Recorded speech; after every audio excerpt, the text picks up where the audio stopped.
Hello বন্ধুরা, তোমরা কেমন আছো? আশা করি তোমরা সবাই ভালো আছো। প্রীতির রান্নার হেসেলে সবাইকে স্বাগত জানাই। আজকের রান্নার রেসিপি হচ্ছে রুই মাছ দিয়ে পোস্ত দিয়ে মাছের ঝাল। রান্নার রেসিপিটা যদি তোমাদের সবার ভালো লাগে, লাইক শেয়ার কমেন্ট করতে ভুলো না। এখনও আমার চ্যানেলটাকে যারা সাবস্ক্রাইব করোনি, প্লিজ আমার চ্যানেলটাকে সাবস্ক্রাইব করো। এইভাবেই আমার পাশে থাকার অনুরোধ রইল। দেখতেই পাচ্ছ রান্নাটা আমার করছি কত ভালো হয়েছে দেখতে, আর টেস্টটাও কিন্তু ভালো হবে। ঘরোয়া পদ্ধতিতে কম সময় এবং কম উপকরণ দিয়ে কিভাবে রুই মাছ দিয়ে পোস্তর ঝালটা করা যায়, সেই রান্নাটাই আজকে তোমাদের সাথে আমি শেয়ার করতে চলেছি। আশা করি তোমাদের সবার ভালো লাগবে। চলো দেখিনি রেসিপিটা আমি কিভাবে তৈরি করব। প্রথমে আমি রুই মাছ 6 পিস নিয়ে নিয়েছি, এরম সাইজের করে কাটিয়ে নিয়েছি। প্রথমে দিয়ে দিচ্ছি পরিমাণ মতন নুন, আর দিয়ে দিচ্ছি পরিমাণ মতন হলুদ গুঁড়ো দিয়ে ভালো করে মাছটা কিন্তু আমি ম্যারিনেট করে নিচ্ছি।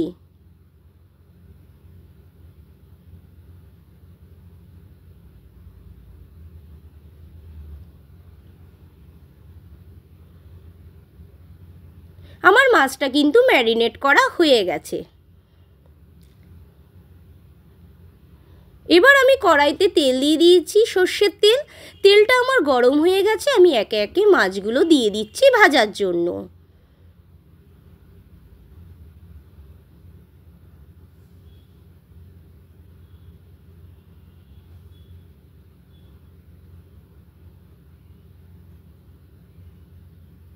দিয়ে আমি হাতা দিয়ে মাছগুলোতে ঠিক করে নিচ্ছি।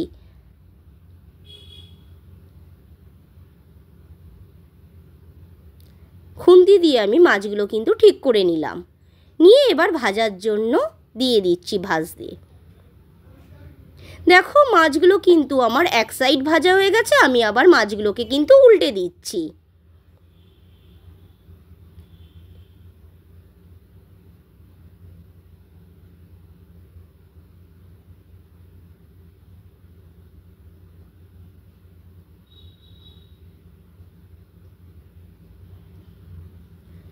দেখো আমার মাছগুলো ওই সাইডেও ভাজা হয়ে গেছে। এবার আমি একটা বোল সেটে মাছগুলোকে একটা একটা করে তুলে নিচ্ছি।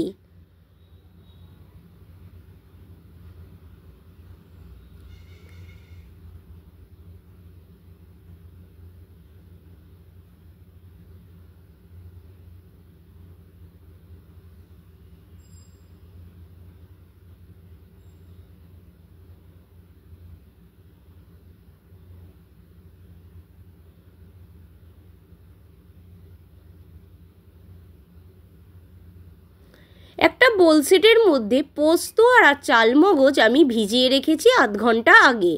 ভিজিয়ে রেখেছি, এটাকে আমি ব্লেন্ডারে ব্লেন্ড করে নেবো। পোস্ত আর চালমগজ একসাথে দিলে কি হবে, এটা একটা ভারী হবে আর টেস্টটা কিন্তু আরও বাড়বে। আপনারা পোস্ত চালমগজের পরিবর্তে, ওখানে চালমগজ যদি না থাকে ঘরে, চিনে বাদামও দিতে পারেন, এমনি বাদামও দিয়ে করতে পারেন। এবার আমি কড়াইতে তেলের মধ্যে কালো জিরে ফোড়ন দিয়ে দিচ্ছি আর শুকনো লঙ্কা ফোড়নে দিয়ে দিচ্ছি। দিয়ে এবার কেটে রাখা পেঁয়াজ কুচিগুলোকে দিয়ে দিচ্ছি।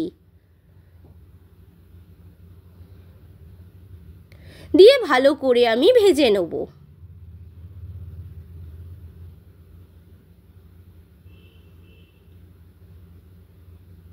পেঁয়াজটা আমার ভাজা হয়ে গেছে, এবার টমেটো কুচিগুলো দিয়ে দিচ্ছি। দিয়ে এটাকেও আমি ভালো করে একটুখানি ভেজে নেব। দেখো টমেটোটাও কিন্তু আমার সেদ্ধ হয়ে গেছে। এরপর আমি একটার পর একটা মশলাগুলো অ্যাড করব। প্রথমেই দিয়ে দিলাম হলুদ গুঁড়ো, পরিমাণ মতন দিয়ে দিচ্ছি জিরের গুঁড়ো, পরিমাণ মতন দিয়ে দিচ্ছি লঙ্কার গুঁড়ো। দিয়ে ভালো করে আমি নাড়িয়ে নিচ্ছি। যতক্ষণ না নাড়াতে হবে, মশলা থেকে যতক্ষণ আমার তেল বেরোচ্ছে না ততক্ষণই আমি কিন্তু নাড়িয়ে যাব ভালো করে। আর এটা লো ফ্লেমে নাড়াবেন, হাই ফ্লেমে নাড়ালে কি হবে, মশলাটা পুড়ে যাওয়ার চান্স থাকবে। তারপরে বেটে রাখা পোস্ত আর দিয়ে দিচ্ছি। পোস্ত আর চালমগজটা দিয়ে দিচ্ছি। এটাতে কি হবে, রান্নার টেস্টটা কিন্তু আরও বাড়িয়ে দেবে। আর এমনিতে পোস্তর সাথে যদি আপনি চালমগজ, চীনাবাদাম বা এমনি যে কোনো কাজু বাদাম দেন, দিলে কি হবে, একটা ভারী ভাব আসবে আর লেয়ারটাও কিন্তু ভালো হবে। দেখো পোস্ত থেকে কিন্তু আমার তেল বেরোতে শুরু করে দিয়েছে।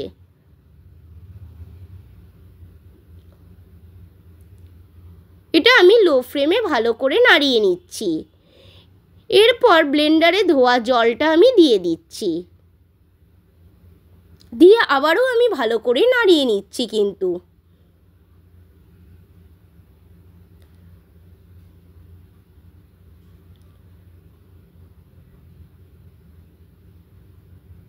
এরপর পরিমাণ মতন আমি নুন দিয়ে দিলাম। নুন দিয়ে আমি আবারও একটু নাড়িয়ে নিচ্ছি।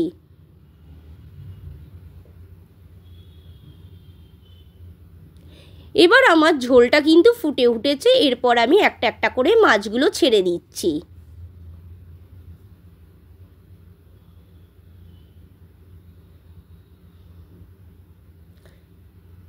এরপর 3টে কাঁচা লঙ্কা চেরা দিয়ে দিচ্ছি। এরপর আমি 5 থেকে 7 মিনিট এটা হতে দেবো।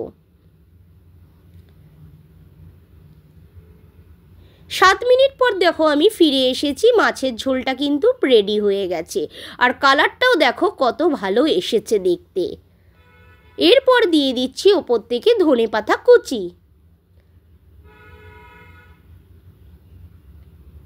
দিয়ে ভালো করে আমি হালকা হাতে আবারও একটু নাড়িয়ে নিচ্ছি।